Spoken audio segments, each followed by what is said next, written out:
Bismillahirrahmanirrahim. Assalamualaikum warahmatullahi wabarakatuh. Alhamdulillah, pada kesempatan ini kita bisa bertemu kembali dalam pembelajaran daring Bahasa Indonesia kelas 9. Materi yang akan Bapak sampaikan masih seputar bab 2, yaitu teks pidato persuasi. Ini adalah pertemuan keempat atau video keempat. Maka Bapak akan kasih judul teks pidato persuasi 4. Materi yang akan kita bahas adalah langkah-langkah menulis teks pidato persuasi. Jadi Bapak yakini kalau kita akan berbicara di depan umum, di depan orang banyak, atau dengan kata lain menyampaikan sebuah gagasan, pikiran, pendapat, pesan di depan halayak atau pidato, maka lebih baik kita persiapkan dulu secara tertulis agar apa yang kita sampaikan terencana dan terarah, seperti itu. Makanya materi ini Bapak anggap penting.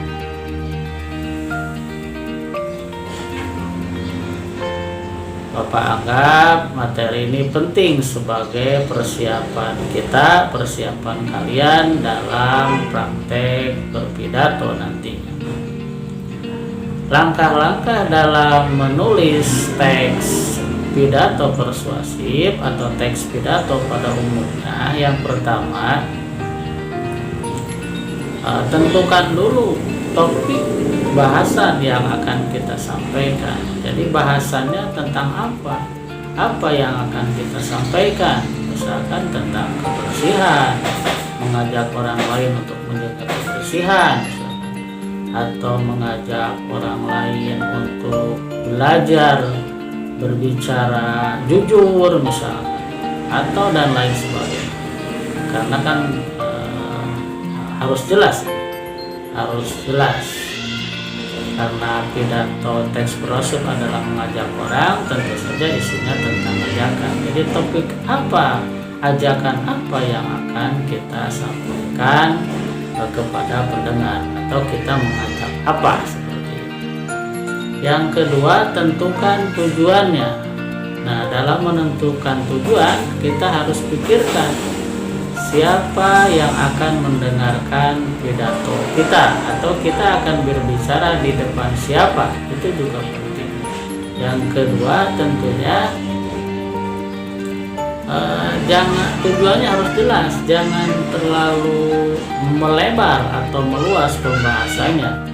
Misalkan kalau tentang kebersihan, tujuannya tentang apa?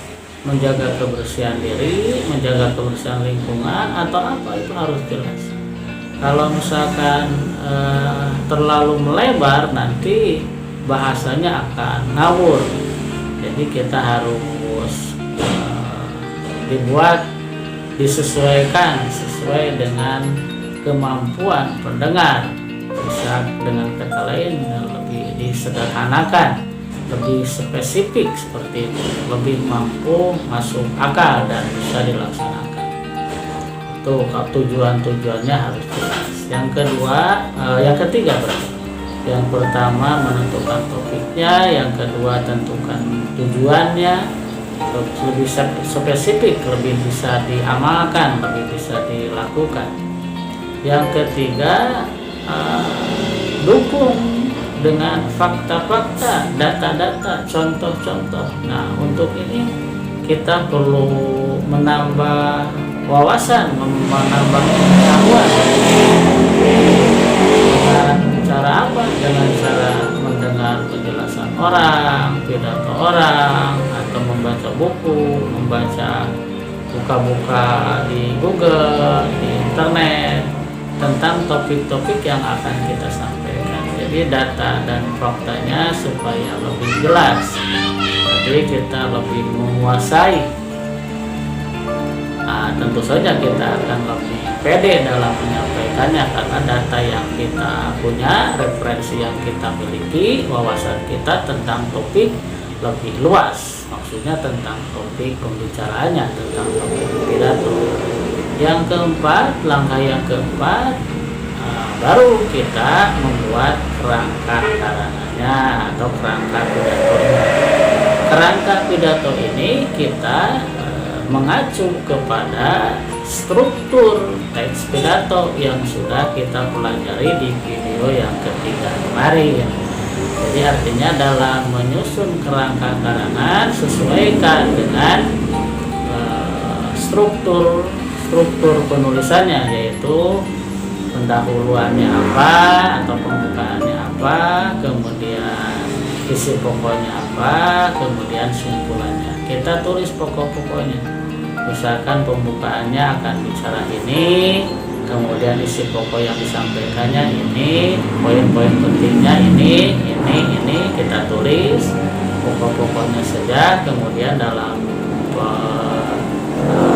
penutup kita akan menyampaikan ini. Itu buat kerangkanya yang lebih jelas.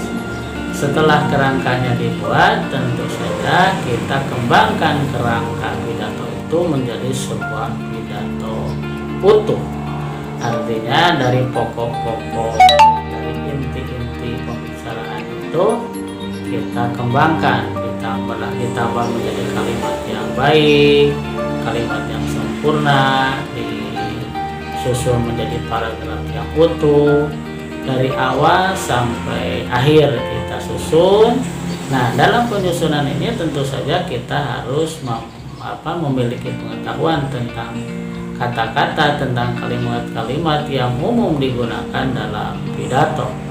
Seperti itu. Maka nanti ada materi selanjutnya, itu kebahasaan teks pidato persuasi, untuk menambah wawasan kita, menambah pengetahuan kita tentang kata-kata dan kalimat-kalimat yang biasa digunakan dalam penulisan teks pidato persuasi khususnya. Itu rupanya itu yang bisa Bapak sampaikan. Jadi sebelum kalian tampil berpidato, sebelum kalian menulis naskah pidato, maka persiapkan langkah-langkah dengan terencana.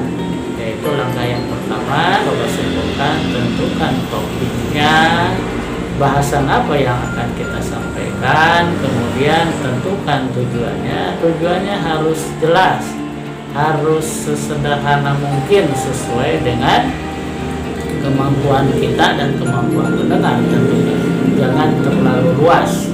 Kemudian yang ketiga, dukung dengan fakta-fakta, dengan data-data, argumen, agar kita tidak ragu dalam penyampaiannya. Ini bisa kita lakukan dengan banyak membaca atau mendengar orang, kan seperti itu sudah Bapak sampaikan. Kemudian setelah itu kita buat kerangka karangannya sesuai dengan struktur teks pidato, ada pendahuluan atau pembukaan, ada isi pokok, dan ada penutup. Buat kerangkanya, dalam kerangka hanya ditulis inti-intinya saja, pokok-pokoknya saja. Setelah kerangkanya ditulis, kemudian kita kembangkan menjadi sebuah naskah pidato yang lengkap dengan cara dikembangkan, dibuat menjadi sebuah kalimat yang sempurna, paragraf-paragraf yang utuh dari awal sampai akhir. Itu untuk menambah wawasan tentang kata dan kalimat dalam penulisan naskah pidato. Nanti kita buat video pembelajaran khusus, yaitu kebahasaan teks pidato persuasi, tentunya dalam video berikutnya. Sekian saja, mudah-mudahan bermanfaat. Wassalamualaikum warahmatullahi wabarakatuh.